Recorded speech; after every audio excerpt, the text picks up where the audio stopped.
Всем привет! Сегодня день номер 74, суббота, солнечно. И мы начинаем делать неправильно. Раньше мы делали или поступали более-менее правильно, понятно, правильно.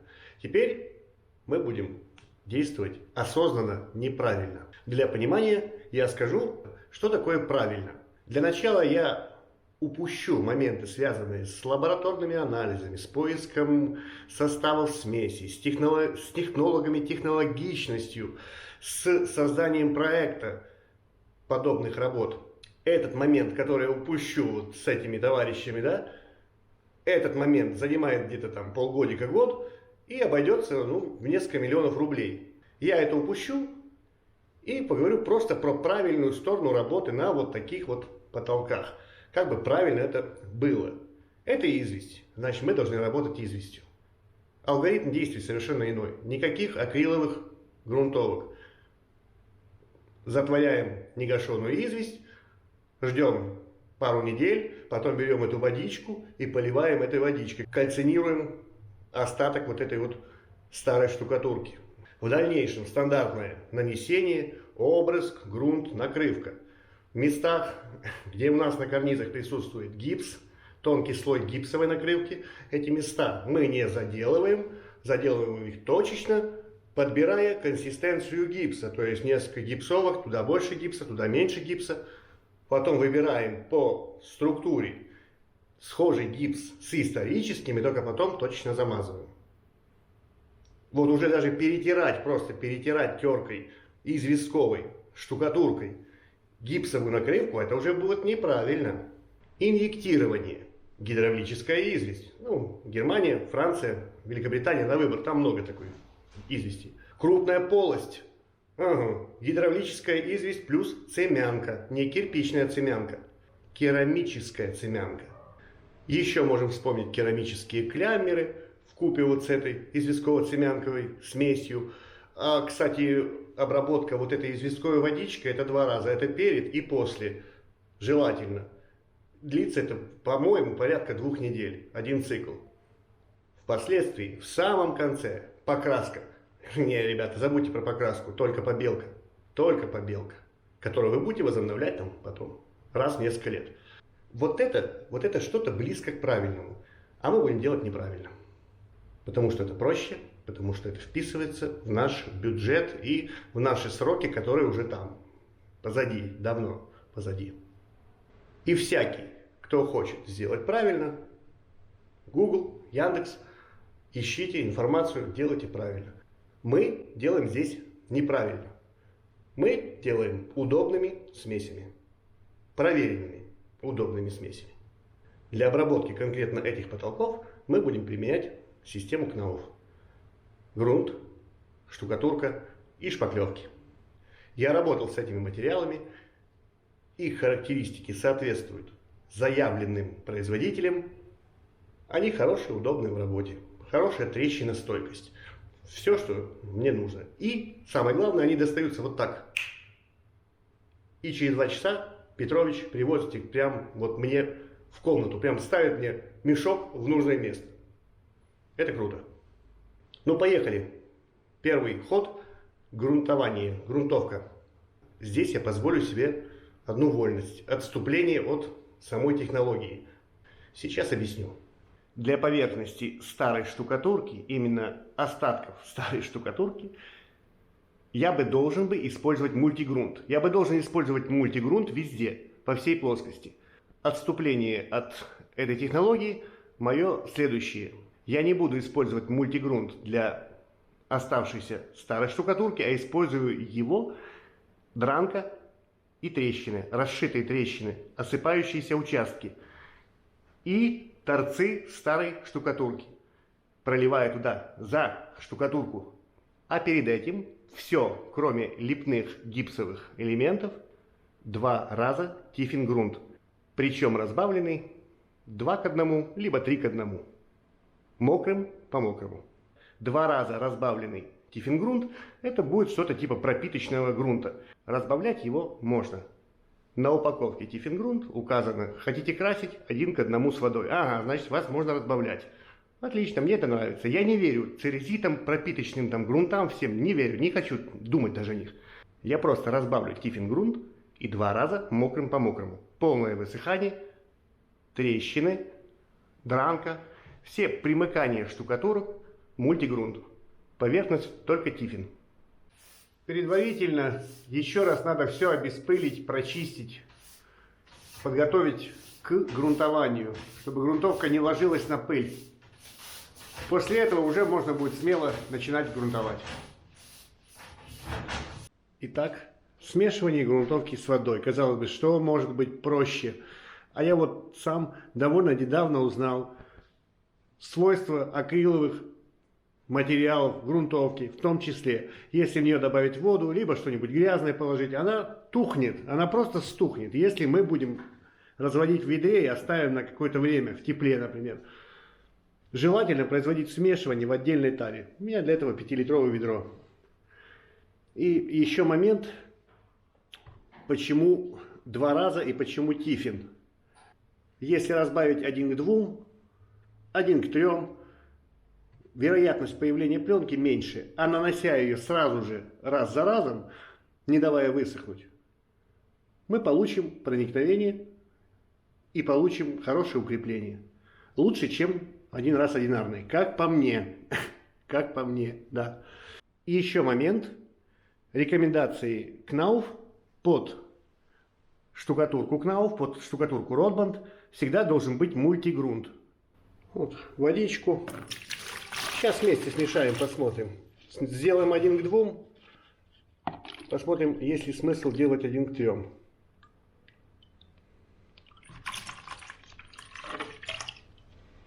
Никакой точной, супер точной пропорции здесь как бы и нет. На глаз смотрим, нормально, ненормально. Ну так, водянисто.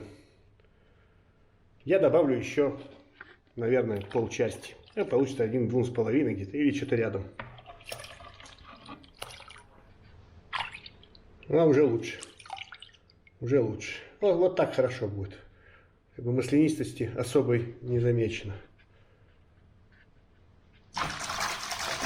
Чтоб чистой рукой залезу туда. Вот какой остаток на пальцах остается после чистой. И вот какой после разбавленной. О, уже получше. Ну, ход такой. Нам уже это знакомо. Саша будет проходить 2 раза. Лепнину не будем трогать. Ну, если попадет капелька, ну ладно. Она будет проходить, а я за ней буду бежать и щеточкой размывать, чтобы не оставалось омерзительных капель. Они потом крайне мешают. Особенно на карнизах, на тягах карнизов. Надо их избегать.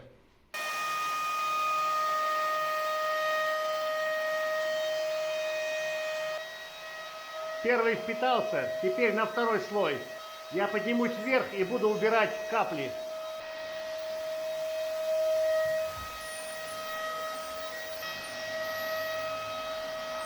Погрунтовали 2 комнаты. Эту и вот эту комнату погрунтовали.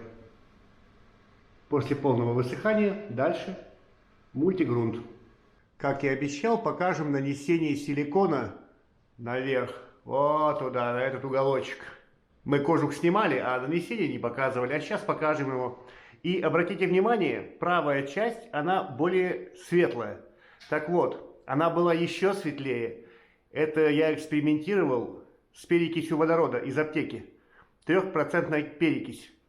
Я прошелся 3 раза, был очень хороший результат. Было прям светлое такое, хорошее. Но желтизна чуть-чуть вернулась. Но не в той мере, как вот слева. Сейчас ближе поднимемся и увидите. Вот вблизи видно светлое какое, да? Вот здесь, вот здесь. Ну, здесь Саша чуть подмазывала, может, из-за этого такое светлое. А вот здесь ничем не обработано.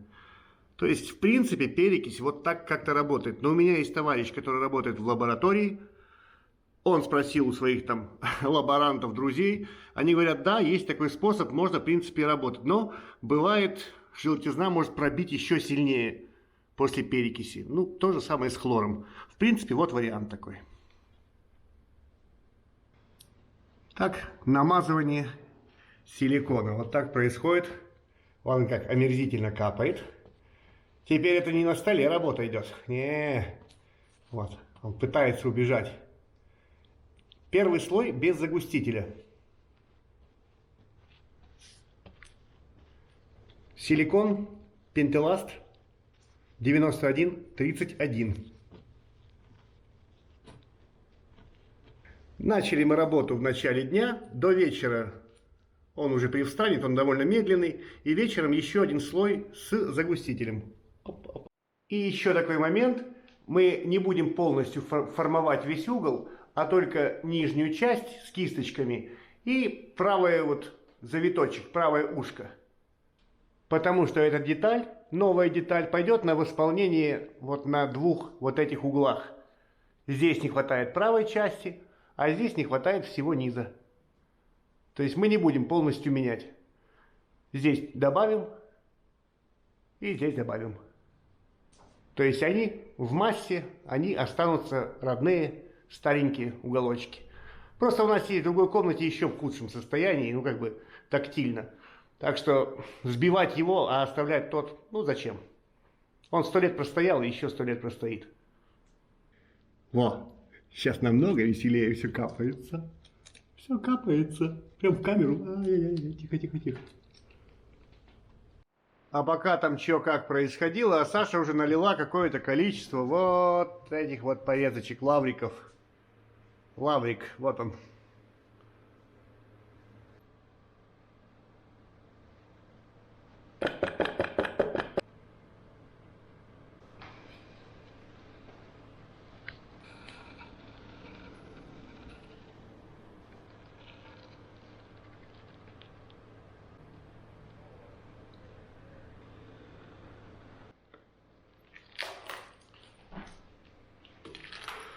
Вот, порезочка. Ну, подчистить надо еще. Вот такие всякие штучки. Ну, такая порезка. Ну, поехали. Мультигрунт. Он желтенький. Вот такой, веселый. Ну, Саша уже брызгает там все. Ай, прям на меня летит. Эту надо пожирнее, потому что она 2 раза уже с Тиффином, но все равно там какой-то цемент мог бы быть. Что-то я хотел бетон-контакт, но ради такого участка можно 2 раза, в принципе, раз за разом жирно грунтануть. И вот в эти расшитые трещины везде вот. И вот эти вот торцы старой штукатурки туда за карниз, чтобы хорошо пролилось все. Чего еще можно сказать? Мультигрунт. Мы его наносим в расшитые трещины, наносим на открытые участки. Но мы не будем штукатурить старую штукатурку. Мы не будем наносить штукатурку туда. Мультигрунт там не нужен, его там нет, штукатурки там нет. Так что вполне себе достаточно технологично все происходит. А пленки как таковой особой нет. Но все равно чуть-чуть глянец есть, если так, не знаю, камера вам покажет. Покажет, наверное, вот, чутка есть глянец, но пленки особой, такой прям толстенькой, не замечено. В принципе, все нормально. Мне нравится. А это все тот же слой, без загустителя. Это, скажем, первый слой. Просто он постоял, наверное, часик. Ой, как капает жирно. Опа. Вот, и уже позволяет себя хорошо намазывать. А ну-ка я как-то снизу подлезу, чтобы мне в камеру не влетело. Тот же силикон. Силикон, слой силикона, конечно. Ну, тот же первый слой силикона. Он позволяет вот так с собой себя вести. Вблизи грунтование, качество грунтования, которое получилось. В общем, пленка получилась все же. Она как-то, ну, я ее вижу специально вот. А ну-ка здесь попробуем на глянце. Вот, есть чуть пленочка. Ну, такая, я бы не сказал, что жирная прям, но она есть. Вот. Хорошо, мне уже так подходит, потому что раньше я работал степлером, он дает прям жирную, толстую пленку такую, прям пленку-пленку.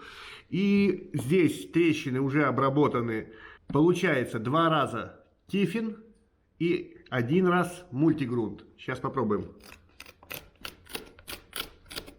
Вон на такой глубине я начинаю ее расцарапывать уже.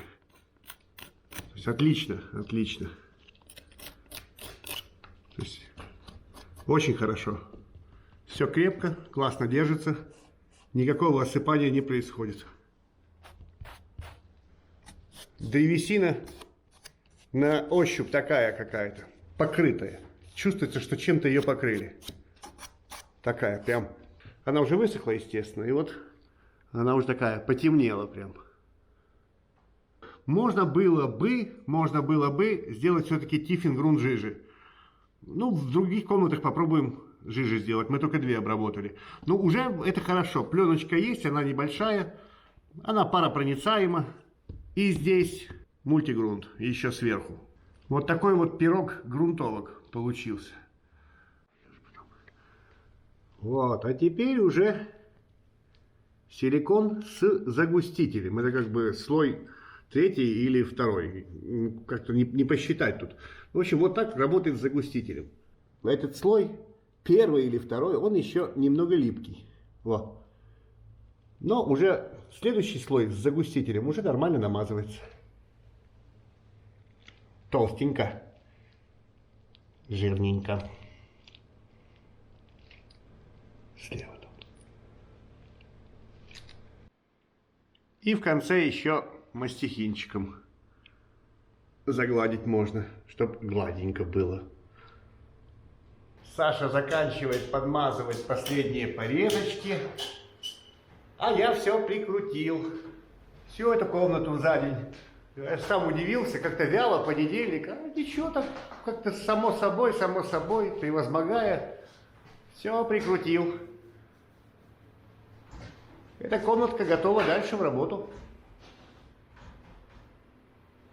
Касательно стола. Как только появляется свободная плоскость, сразу же она завалена хламом. Это аксиома, аксиоматичная штука. Пока работа на нем не ведется, тут складироваться будет вот так, до самого верха. Ну что ж, Саша прогрунтовала эту комнату мультигрунтом.